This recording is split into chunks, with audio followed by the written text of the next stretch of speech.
நடிகராக தொடங்கி தமிழ்நாட்டின் அரசியலை மாற்றியவர் எம்ஜிஆர். திரைப்படங்களில் ஏழைகளுக்கு உதவும் கதாபாத்திரங்களில் நடித்ததால் அவர் மக்களின் மனதில் நெருக்கமானவராக மாறினார்.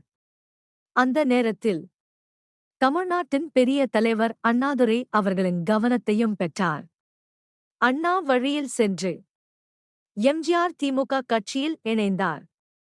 அவரது பேச்சும் நடப்பும் மக்கள் சேவையும் அவரை வேகமாக மக்களின் மனதில் உயர்த்தியது. மக்கள் அவரை ஒரு நடிகராக மட்டும் இல்லாமல் ஒரு உண்மையான தலைவராக பார்க்க ஆரம்பித்தனர். ஆனால் 1972ஆம் ஆண்டு கருத்து வேறுபாடுகள் உருவானது. அதனால் எம்ஜிஆர் திமுகவிலிருந்து விலகினார். அதற்குப் பிறகு அவர் தனியாக அண்ணா திராவிட முன்னேற்றக் கழகம் கட்சியை தொடங்கினார். அண்ணாவின் பெயரை கட்சிக்கு வைத்தது அவரின் மரியாதையையும் அன்பையும் காட்டியது. மக்கள் ஆதரவு அலை போல உயர்ந்தது.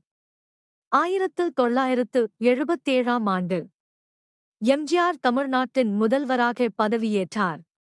அவரது ஆட்சியில் பல நலத்திட்டங்கள் கொண்டுவரப்பட்டன. ஏழை மக்களுக்கு உணவு, கல்வி, உதவி அவரது முக்கிய இலக்குகள்.